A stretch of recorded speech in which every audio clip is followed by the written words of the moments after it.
this special edition of Cooking the Books. Back by popular request, here we are. Who requested it? Populars. Back by popular request, we're giving you this special edition from the Festive Fiction Kitchen. Joe and I are not sending Christmas cards this year. Bah humbug. No, it's not bah humbug, it's bah disorganisation. Instead of sending Christmas... It's the environment. It's not the environment, it's laziness. It's and the environment. You told me it was the environment. It's incompetence. You lied. I stopped for the first time. So instead of sending you Christmas cards this year, we are sending you this special edition of Cooking the Books. And we will be making donations to several of the local food banks in lieu of the money we'd have spent on Christmas cards. We're not just giving them the food that you cook. No, we're not just giving them the food that I cook. We did have one slight problem when we were planning this festive special, and that is that when it comes to Christmas in my books, I'm a bit of a Scrooge. None of my characters get to enjoy a Christmas dinner.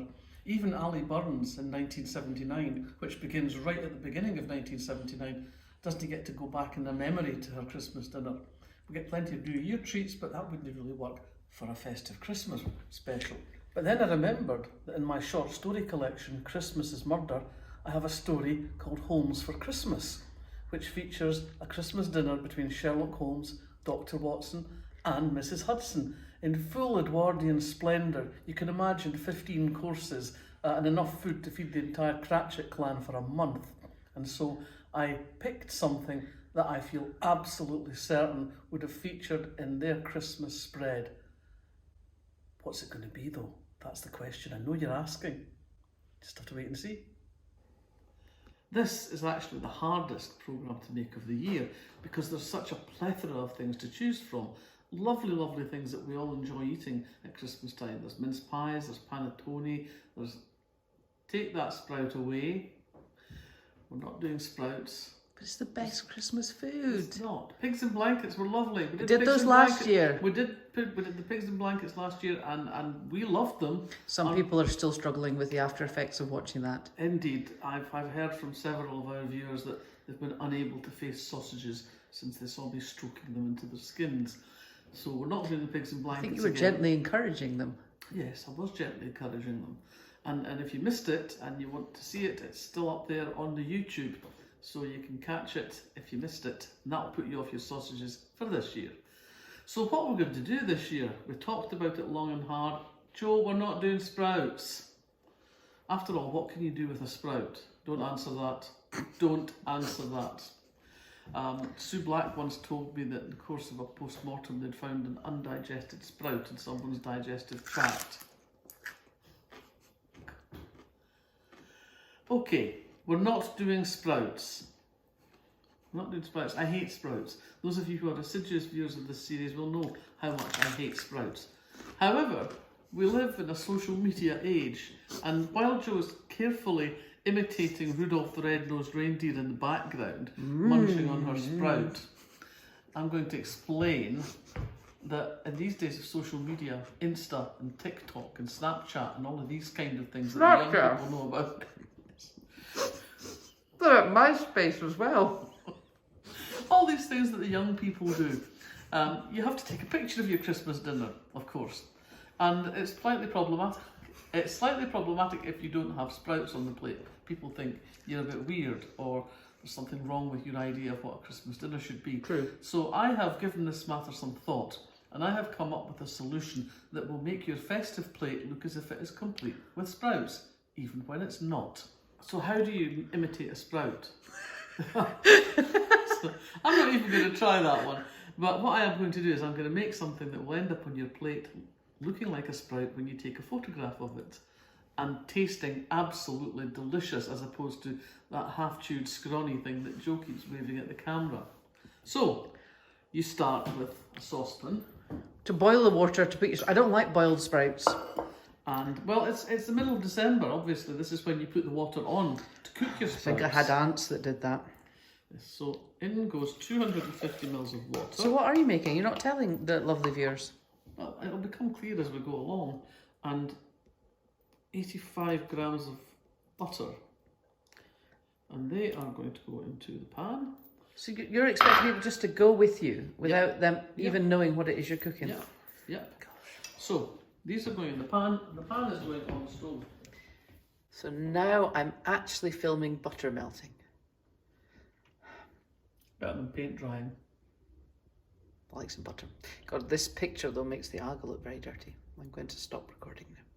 So normally, if I'm making something involving flour, plain flour here, 150 grams of, I don't bother sifting it because frankly, really, you're not going to get lumps anyway. But when making a particular kind of pastry, which is what we are moving towards in this recipe. Sprout tart. No, not sprout tart. Sprouticopita. No, not sprouticopita. No sprouts will be killed in the making of this dish. You just said if you want something that looks like sprouts, if it looks like a sprout, it's a sprout. It's not going to walk like a sprout though, is it? So, you sifted your flour. I've sifted my flour, 150 grams of it. In Just normal flour, self-raising, plain flour? Ordinary plain flour. Ordinary plain flour. So, while we're waiting for the 250 mils of water and 85 grams of butter to come to a rolling boil, just amuse yourselves.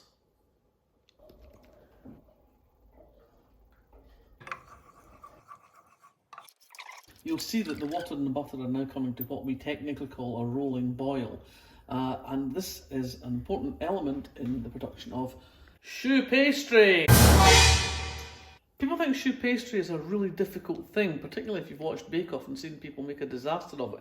But actually, if you get the quantities right and you follow the recipe to the letter, it turns out right every time. And that's me really tempting fate. The next step is quite important.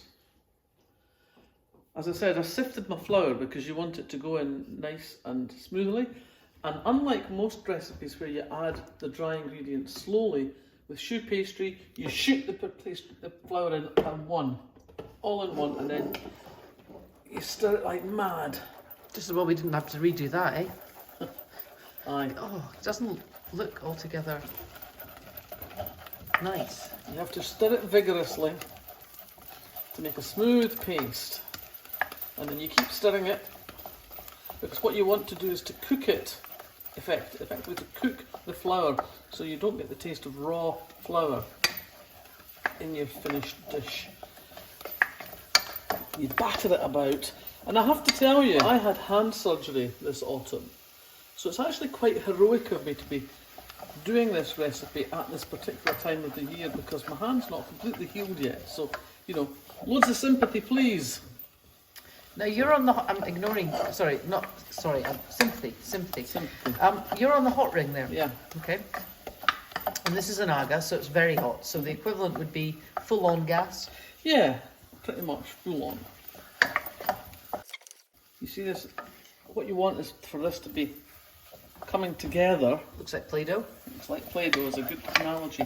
Coming together and leaving the sides of the pan and holding its shape, which is not quite there yet. Pretty much there now. And you can see it's coming together, holding its shape, leaving the side of the pan, pretty much staying in a solid lump when it moves around. When you break it up with a wooden spoon, it comes back together again and coheres very nicely. And oh God, we're back to things being coherent, aren't we? Coherent. Does it have its own identity? It has an identity, yeah. Okay, so I'm now going to take this away from the heat and we're going to let it cool down. Where are you going? I'm going to cool down. Oh, I'll stop this then. Yeah. So you're just cooling that down then? I am. I'm just working air through it just to cool it down quicker. You can just leave it with it covered over for a while until it's cool. Essentially what you want is for it not to cook the eggs when you start beating the eggs into it. So you just stick your finger in and think, would that cook an egg? Quite possibly. It's not very hygienic. My hands are clean. They better not be chickeny. They're not chickeny. Been no chicken in this house for weeks. So we're making choux pastry. That makes me think of profiteroles, which makes me very happy. Not profiteroles. What? It's not profiteroles. What? Have you ever seen a profiterole that looked like a Brussels sprout? You can do other things with choux pastry. Watch and learn. Why am I scared about what you might want to do with choux pastry? But really, if you had choux pastry, why would you not make a profiterole? Or an eclair? You're making eclairs. No, they don't look like sprouts. They really don't look like sprouts. I love the Collins English Dictionary definition of an eclair. A cake, long in shape and short in duration. And the French comes from lightning, doesn't it? Right. Presumably also because of the speed of... Tonnerre et éclaircissement. I beg your pardon? Tonnerre et éclaircissement. Thunder and lightning. Same language as choux pastry and profiteroles and gougère. Gougère? Gougère. Put that in your pipe and smoke it. I'm very confused. What are you making? I'm making gougère. And that's not a profiterole. It's not a profiterole, no. But you're making choux pastry. I'm making choux pastry. And you're not making profiteroles. I'm not. Why would you do that to me? Why would you do that to me? So I'm making something even more delicious than profiteroles. Does it have cream and chocolate? No. It's not more delicious than profiteroles then. What's this here? Cheese. And what's this here? More cheese. Yeah. Does that give you any kind of clue? It's not a profiterole. Correct! Finally! And you're the professor. It takes a while sometimes. But nothing. why would you do that to me? It's not about you. Is it not about me? It's not about you. Is it not about me? Cooking the books. Recipes from the fiction kitchen. Do you think You're only allowed in the fiction kitchen because I like you. I'm only allowed the fiction kitchen because I do all the work behind the scenes? Do you really think Karen Perry would be happy if she were standing here holding this camera and she just discovered that you're making choux pastry but you're not making eclairs or profiteroles? Would she not go... Karen would be very happy. Karen doesn't have a particularly sweet tooth. She's Scottish. She doesn't have a She's particularly very sweet tooth. She likes cheese. She likes cheesy things.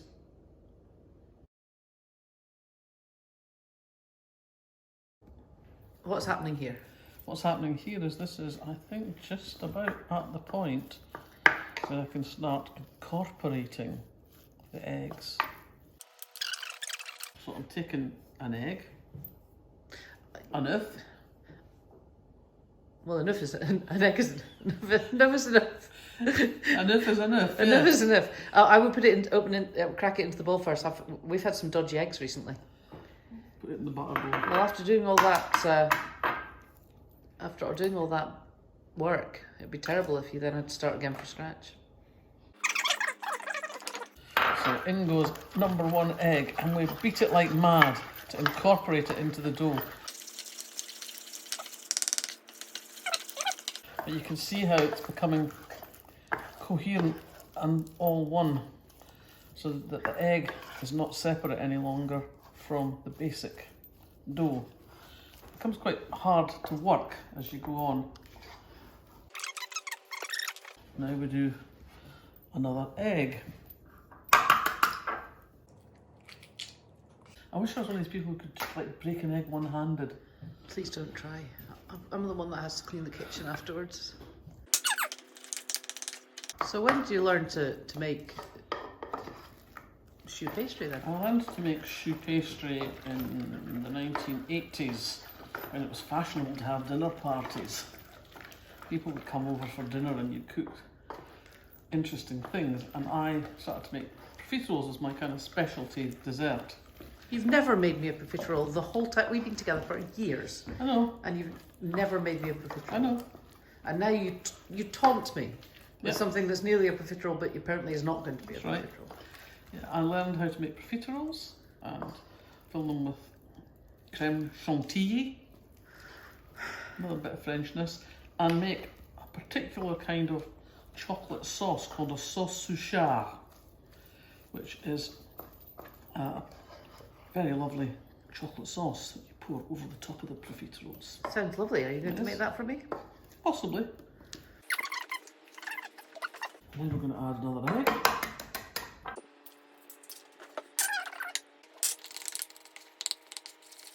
It's starting to get slightly wetter now, as you can see, because we're now beaten 3 eggs in.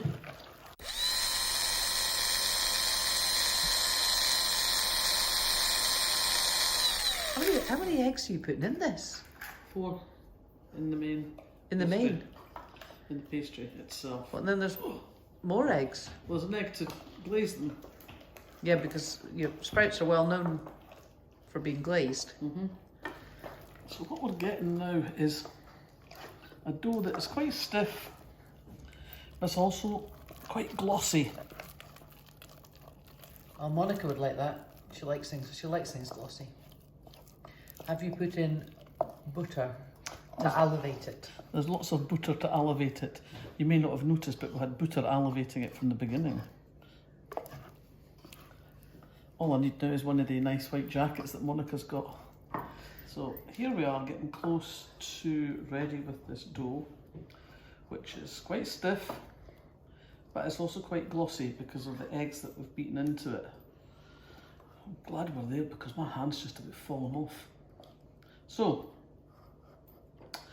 if this was profiteroles, which it's not, I would be piping this onto the baking tray around about now, stick it in the oven, let them cook, and then fill them with cream, and then the chocolate sauce over the top. But it's not profiteroles. Why not just do So that? that's though? not what I'm going to do. But that would be so Now, nice. This doesn't look very like sprouts, does it? No. No. So we're going to add some more things to it. We're going to give it a good grind of salt. I happen to be using Himalayan pink salt because it was on offer at TK Maxx. You see how smooth this is, by the way? If you don't sift the flour like I said at the beginning, it will not be this smooth. So also I'm adding a bit of cayenne.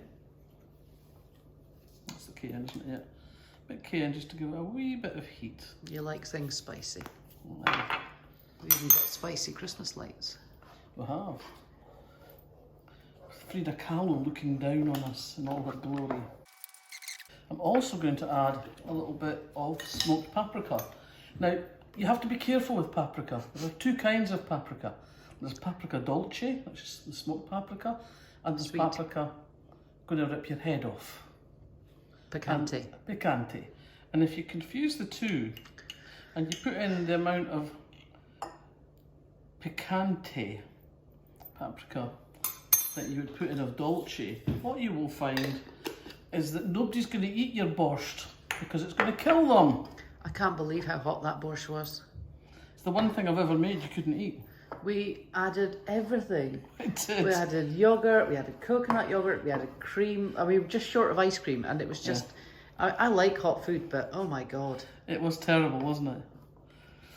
It's an easy mistake to make. So if you're putting a wee bit of paprika in, then go with the dolce, the sweet stuff. Or a wee bit of picante, Just a wee bit, yeah. But if you know if you know what you're adding and you add the right amount of picante, then yes, it can add a nice little kick. And you just opened a new container. That was your problem. And it looked like the same container that just wasn't. Even people like me can make mistakes, and that's why I'm so grateful to those of you who read my books and find the mistakes in them and send me emails about them and postcards about them. Always glad to hear that because nobody's perfect. You heard it here, folks. Yeah. So we've added a little bit of spice and salt to this. Does it look more like sprouts now? Nope. Okay. So this is the time for the magic ingredient. Sprouts. Magic ingredient. Can you guess what it is? Sprouts. Can you guess what it is, boys and girls? Sprouts. Green food colouring. God. Now don't get carried away. Oh, you're going to get carried. Are you going to read the instructions to see how much to put Wait a in? minute, what do you mean that? Read the instructions. It doesn't say, it just says ingredients suitable for vegetarians. It doesn't say anything. There's no instructions. So we'll start with a wee drop. Just be careful, don't knock it onto the floor. That looks good. Now it's starting to look like a sprout. No, it's looking like a plate. Okay, I'm getting anxious now. I'm just going to move this because you're going to knock it. It's going to go all over the floor. I'm going to have to tidy it up. starting to look a lot like vegetables. No. It's looking like something you might find in a swamp. I think you need more green. Well, I think I definitely need more green. Shall I pour some green in for you? Pour some green in. So you want more green? Yeah. Okay. But the final key ingredient that makes this gougere and not profiteroles is the cheese. Oh, you love cheese. I do. That's a lot of cheese. This looks a lot because it's grated.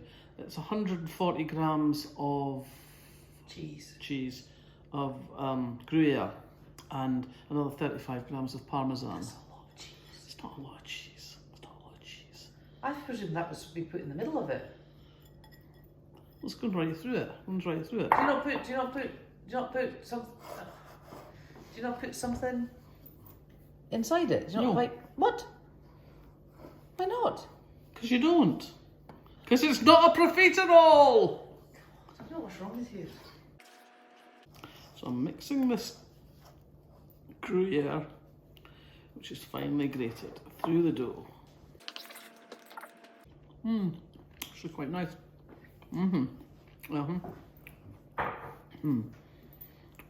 You wouldn't want to eat much of it though, because it's quite clarty at this Well, stage. that mixture, yeah, it is. It's quite clarty. I mean, it's also full of raw eggs and uncooked flour. No, it's cooked flour. Remember, I cooked the flour. You're not paying attention today at all, are you? So now what I'm going to do, All the cheese? before I put it in, before I put it into the piping bag, isn't that exciting? So you put the other cheese in? No, I said that's, no, not just yet. Okay. So that's just 140 grams. 140 grams of the Gruyere now. Or is it 120? I can't remember what you said. 140. 140. So I'm putting You've just some basically green- put most of a bottle of green food colouring in this. Yeah, it's not toxic. Would It's you suitable for say- vegetarians. So I'm just going to swirl that through. I'm not going to mix it in as thoroughly. I'm just going to swirl that through. I know it's amazing, isn't it? Get your heart out, Paul Hollywood. Now we come to something I've not actually done before. Mind you, I've not actually done this before. I'm going to use a piping bag to make the individual, what you might call cheese profiteroles.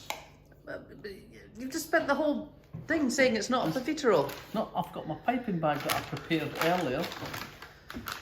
Oh God, what could possibly go wrong? And the baking tray. Indeed, what could possibly go wrong? By the way, if you're not using an agar, which most of you probably aren't, you should be heating your oven at the moment up to 220 degrees centigrade, 200 degrees if it's a fan oven. So get that oven on at this point.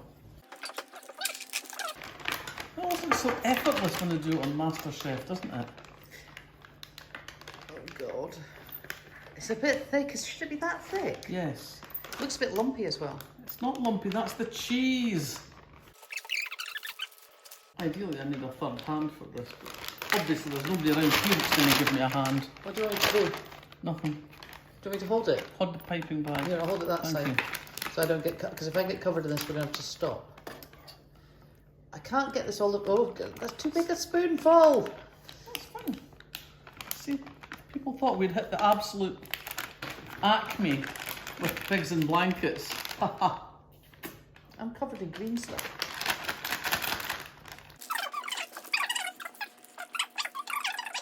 Now, have you cut the end of it? Oh, look at it's a bit small. I think you've got too small a nozzle. Do you have a bigger nozzle? Can I change the nozzle now? That looks like something that you see at the seaside after there's been a lot of seagulls going past.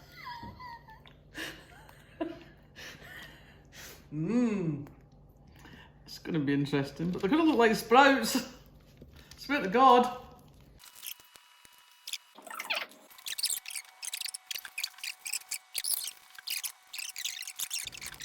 See, that's me trying to show off and be smart and failing dismally.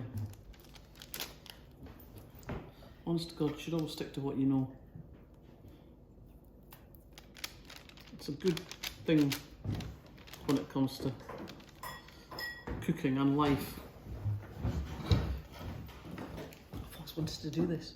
Oh, look at that. That's what you want. That's more like it, yeah. On you go. Well, she's determined to get in front of the camera. She's been dying to get in front of the camera since we started doing this. I know, but I look like I know what I'm doing. Look like little green turds. Yeah. Don't put them too close together, they will expand. Well, where else am I supposed to put them? You don't have to, we're not going to fill this, we're going to do it in 2 batches. Oh, we can make these slightly bigger. Yeah, but if you just thought about this, if you thought this through. I did think it through, I thought I was being clever, but I wasn't. Val, those look delicious. Okay. Well, given that we appear to have mislaid the pastry brush, I'm going to improvise, as I have so often. And you know, you love it when we improvise. Wee bit of egg wash. Now you see in Bake Off when they say they want 12 identical things. Yeah, but they're not trying to something that looks like sprouts, are they? You're telling me those are going to come out the oven looking like sprouts? Aye. So now we just sprinkle a wee bit of parmesan across the top. And that's them ready to go into the oven. If you're doing this in a conventional oven, when you put them in the oven, you turn the heat down right away to 20 degrees. You turn it by 20 degrees. So if you start at 200, you turn it down to 180 in your fan oven. If you start at 220 in your conventional oven, you turn it down to 200 as soon as you put them in. Oh, that's it ready. Can I turn this off now? I don't know, can you? I don't know.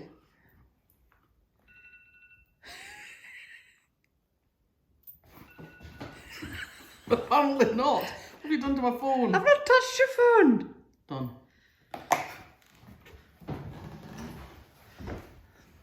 Let's have a look.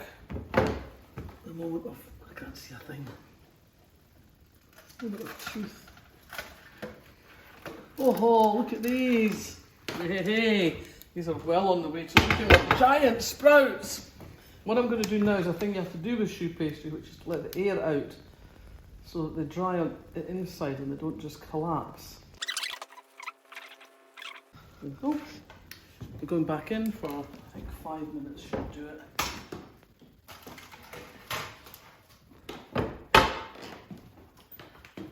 My mouth's watering. Oh.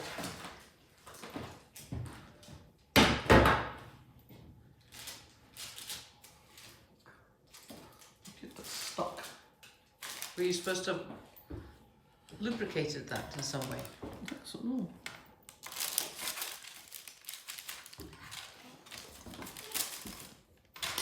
They appear to have stuck to the greaseproof paper, which is not good.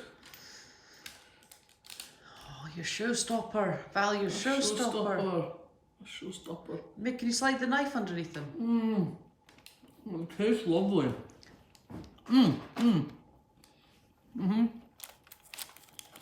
No, they're really not going to come off, are they? No, they're not.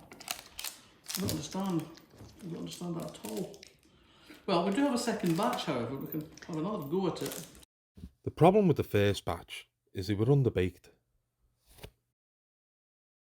Now this lot, they deserve a handshake. Right, what I'm going to do now is leave them to cool down, and then we're going to see what they're like. Fingers crossed. If they're not as good as profiteroles, this could be grounds for divorce. It could be. So there you have it, a perfect facsimile of a plate of sprouts that could grace any Christmas dinner.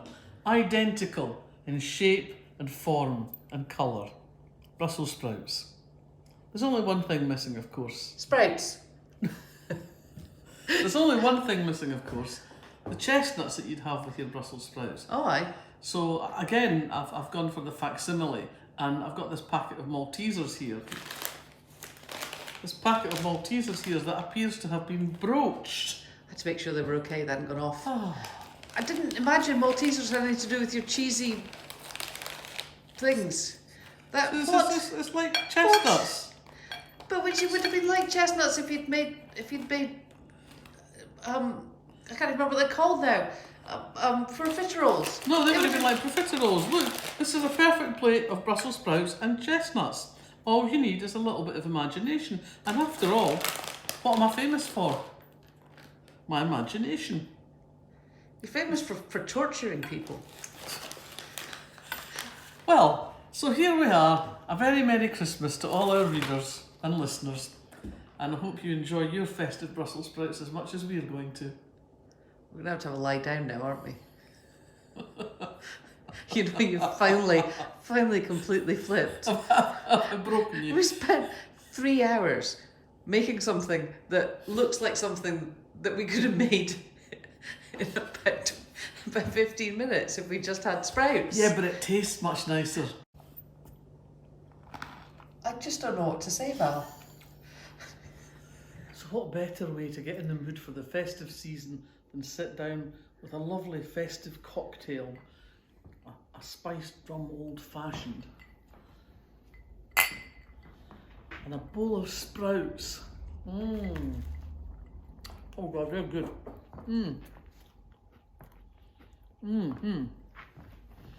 You're going to enjoy that.